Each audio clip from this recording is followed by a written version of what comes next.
Welcome to the Bowden Blitz ACC edition. I'm Joe Lisi, joined by former National Coach of the Year, Terry Bowden. Coach, week number 12 is on the horizon. Great games slated within the ACC. We'll take a look at the updated odds entering Saturday. It's Duke Blue Devils at plus 330, but the team to beat, Coach, is the Georgia Tech Yellow Jackets. They're a 2-1 price. They got the victory over the Duke Blue Devils earlier in the year. Virginia and Duke will battle it out.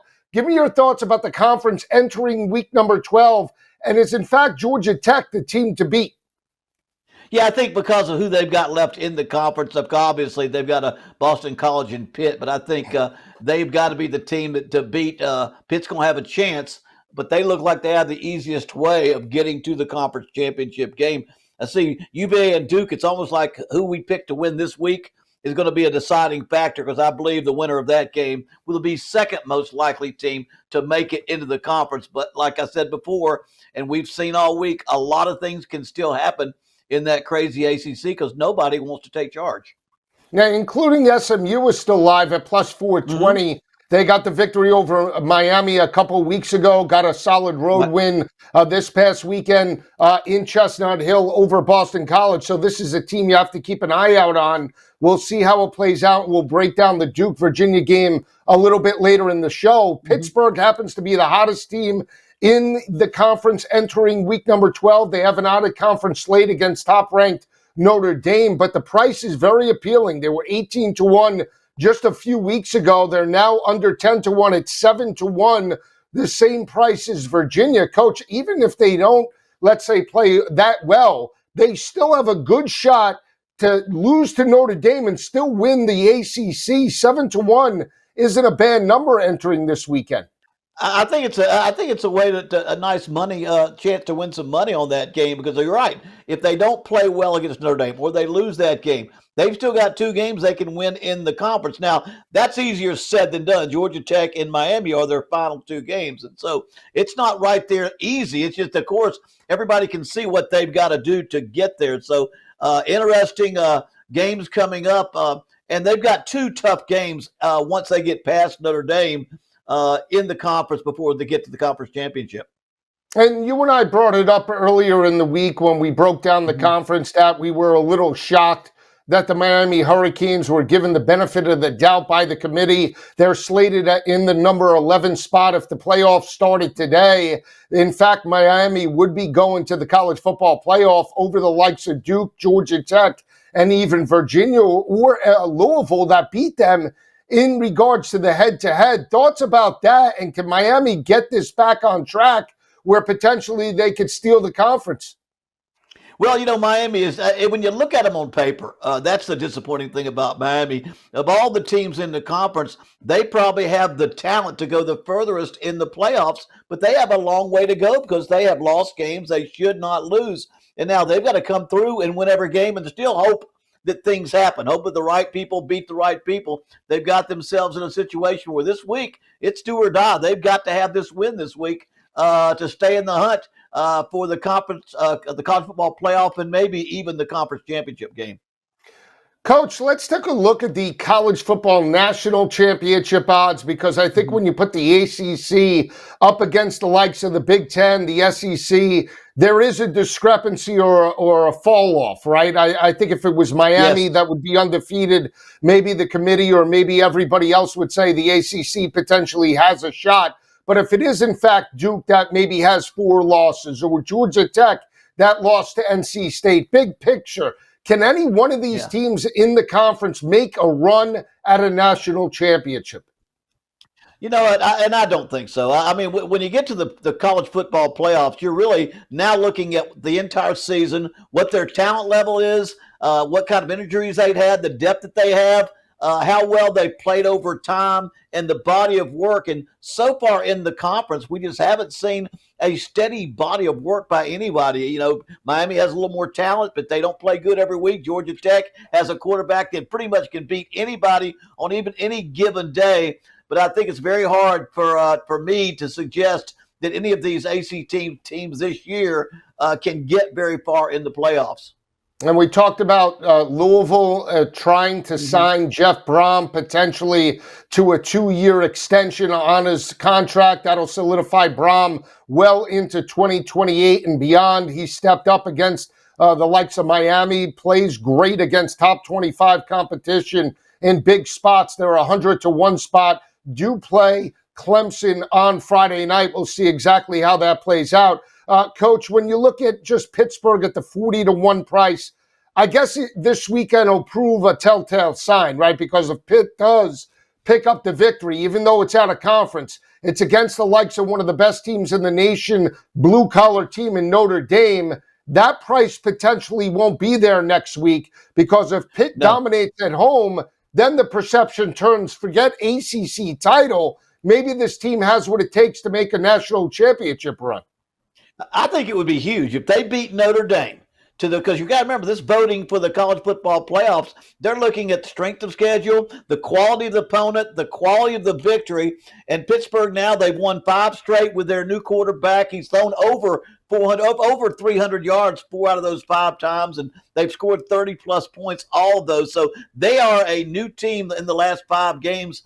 And if they can go out there and play well against Notre Dame and beat Notre Dame, I think the perception of around the country of where Pitt fits in is a lot different because, of course, they're going to get 2 other big bumps when they play Georgia Tech and Miami if they can win those after that.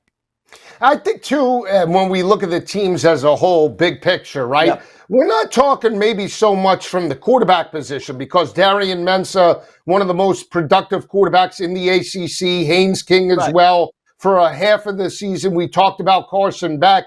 It really is when you break these teams down against the likes of, let's say, Ohio State, Alabama, Indiana, Texas A&M. It's the interior line play that really will make or break why you're buying in as a college football playoff contender. Yeah, defensive front, running game, power football, the things that'll take you through against other great teams. You can't sit back there and throw all day against these quality teams. You got to be able to stand up and go toe-to-toe with them physically.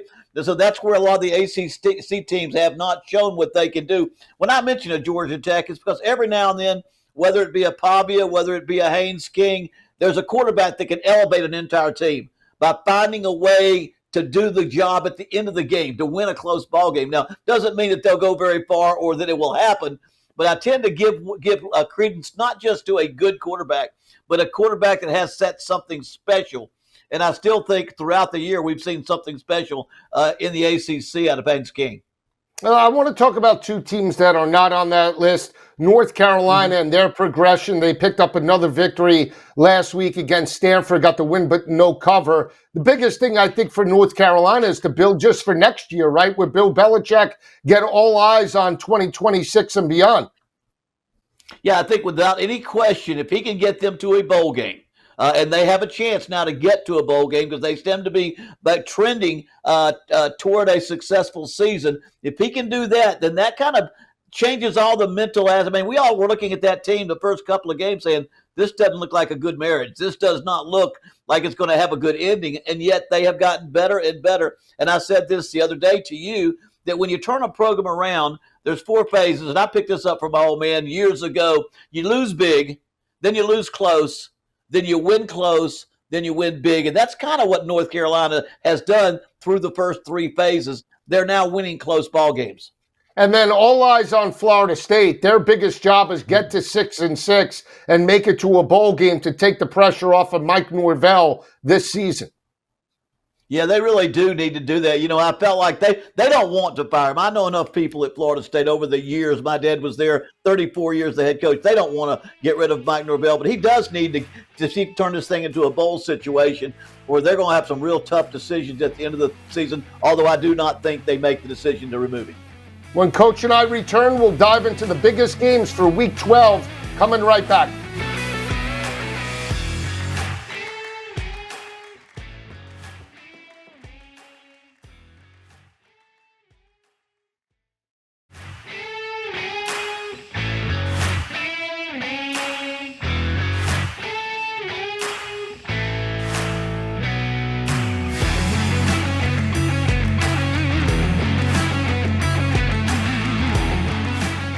All right, back on the Bowden Blitz, Joe Lisi and Coach Bowden breaking down Week 12 in the ACC. The game that has all the marbles this weekend takes place in Durham. We have a 5-4 Duke team coming off a disappointing road loss at a conference to UConn. They dropped it as a 9.5-point road favorite, 37-34.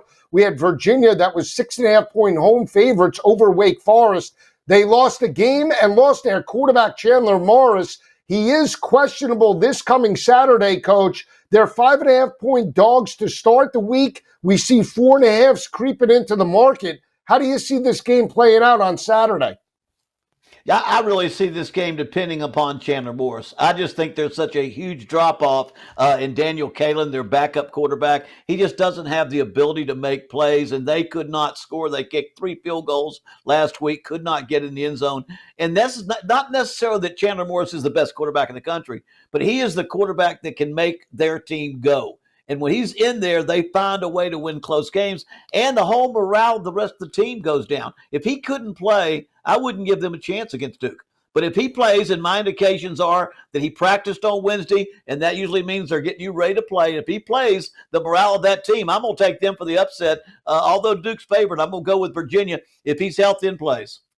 Now, we talked about Duke if they were able to win this game, go to 5-1 in the conference, 6-4 overall, and if they were able to potentially win an ACC championship and crack down that college football playoff door, there's going to be some issues concerning a 4-loss conference championship as it relates to the conference as a whole.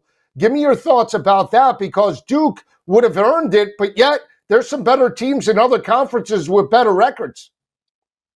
Yeah, this will make some people mad, I think, when Duke has not played consistently at a level to be considered a team that deserves to be in the college football playoff. But if you're a member of those 4 top conferences, you're going to go to the playoffs. And Duke right now, when they're on, they can beat anybody in the conference. The problem is that you don't know when they're on. They don't play well. They're explosive on offense, but they'll give up a ton on defense. And so if Duke wins it, that's going to be some disappointed teams in that conference with 1 or 2 losses. That may knock several teams out of the playoff by taking a spot out of the ACC that would have gone to somebody a little more deserving.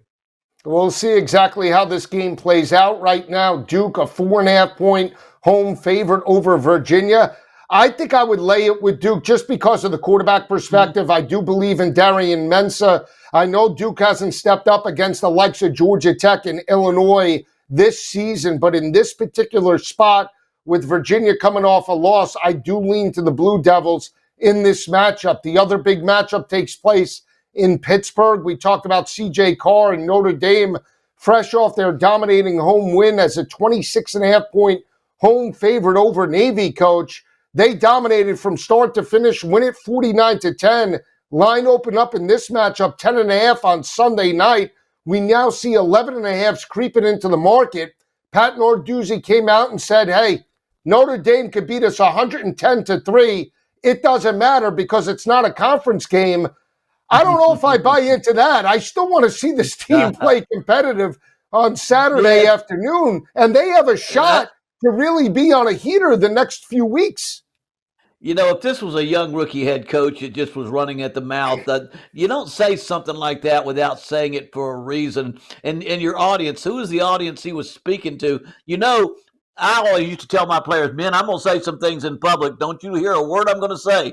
I'm going to tell that other team we ain't got a chance. I'm going to make sure the press hears we ain't got a chance. But you know what? We're going to be ready to play. And that other team is going to believe it. And we're going to go out there and kick their ass is what we're going to do. I think Narduzzi is a smart guy. I think that's where that came from. Now, that being said, their quarterback, he's been on fire for the last 5 weeks that he started.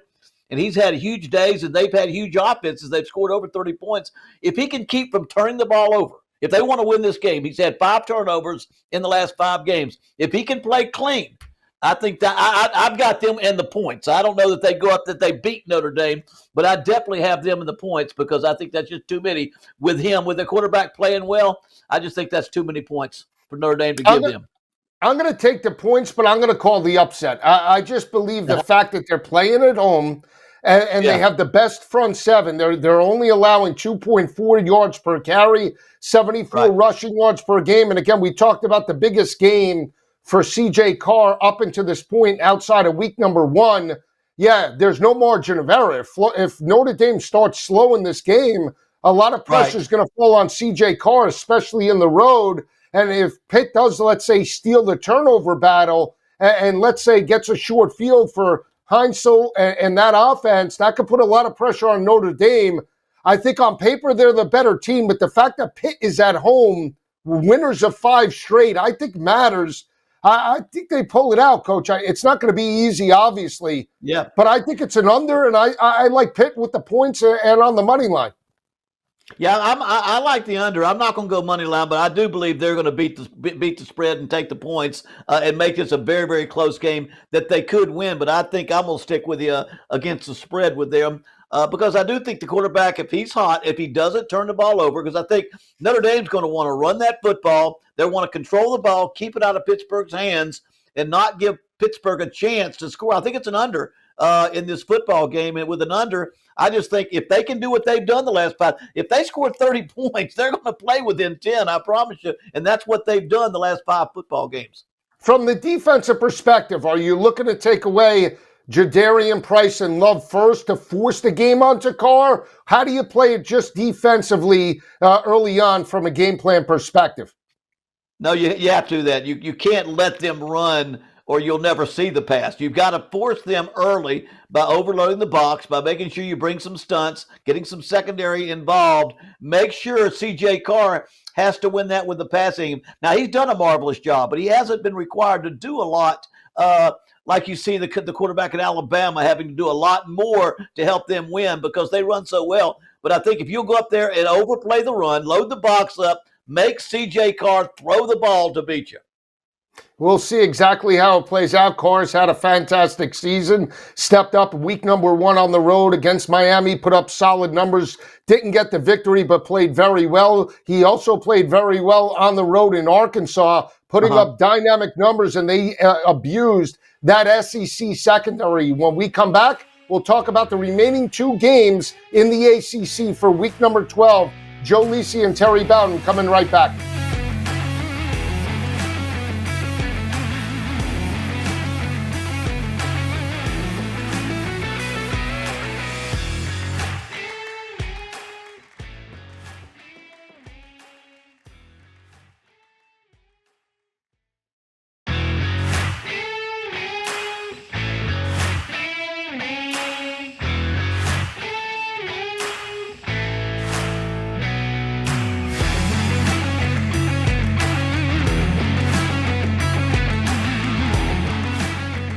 All right, back on the Bowden Blitz. Joe Lisi and Coach Bowden breaking down week number 12. All eyes will be on South Beach in Miami. Miami dominated Syracuse last week as a 28.5-point home favorite. They won it by 28, got the win in no cover against the Syracuse Orange. Now this line opened up on Sunday night, Coach, against NC State in favor of the Hurricanes. 14.5-point favorites. We've seen some steam up to 16.5, 17.5. Earlier in the week. We now settle in right now, late in the week at 15.5. Miami's had a problem covering these big spreads. I think C.J. Bailey and NC State potentially could be live. I don't know if they get the victory, but I'll take the points in this matchup. But you're reading my mind on that. I mean, he's a beast. C.J. Bailey, I'm telling you, 6'6", 210, 215. Georgia Tech had no answer for him. And he was sensational. And I think he has the skill to go out there and cause a lot of problems. I definitely think the spread is too much. I got to go with the points at NC State. Now, Miami does have the talent to give him problems. They can rush a passer. They've got a strong front, but they better not let him escape and hurt him because he's a great dual-threat quarterback. He's a fine runner and a beautiful passer. I don't know where – he's been hot and cold a little bit. He's just a sophomore. He had a lot of good numbers as a true freshman. But I've talked to NFL scouts. They really think he's a guy down the road that could play on Sundays. And I think we're just now beginning to see how good he is. He put up 340 passing yards, completed 75% of his passes against the Georgia Tech in the home win. Past couple of weeks, he's played very clean with the football, Coach. 5 passing touchdowns, no interceptions. As long as he plays clean on Saturday, again, to your point, they just have to stay within 2 touchdowns. He's a mobile guy. and he could challenge that secondary over the top. The other factor, too, and you and I have talked about this, when does Miami play with that sense of urgency? Is it the fact now that they're 11th in the nation in the college football playoff odds? Will the light go off that this team realizes they can't just walk through the motions, especially in the first half? Well, if the light doesn't go off this game, it's not going to go off, because last year they had every opportunity to walk into the playoffs and they didn't do it. They lost late in the season a couple of games. They've almost done the exact same thing this year. Now they've got to beat a team. They're double scored. They're almost 3 scores favored over NC State. They just go out there and get a play inspired ball and play. They've got the talent to negate that quarterback, and that quarterback is a chance to be a difference maker. But all they got to do is come out ready to play. And then I think Carson Beck needs to make sure he plays clean. When they haven't won a couple of games, he's had turnovers and he's made some mistakes, and he's got to play like the veteran that they brought in. So Miami just needs to play up to their level. I will say this, so that quarterback is from Miami. He'll be keyed up to play great in front of his family.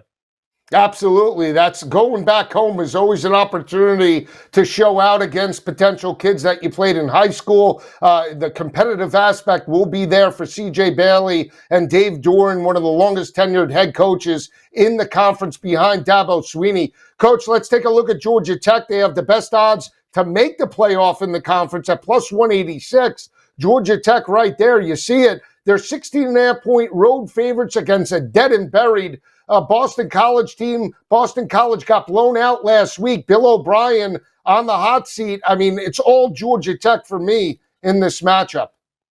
Yeah, it's not imagine if they're going to win, it's by how much. And I've got to take them. I think they'll cover in this football game the way they played. You know, the Bailey, the quarterback at NC State, everything we said good about him is what hurt Georgia Tech.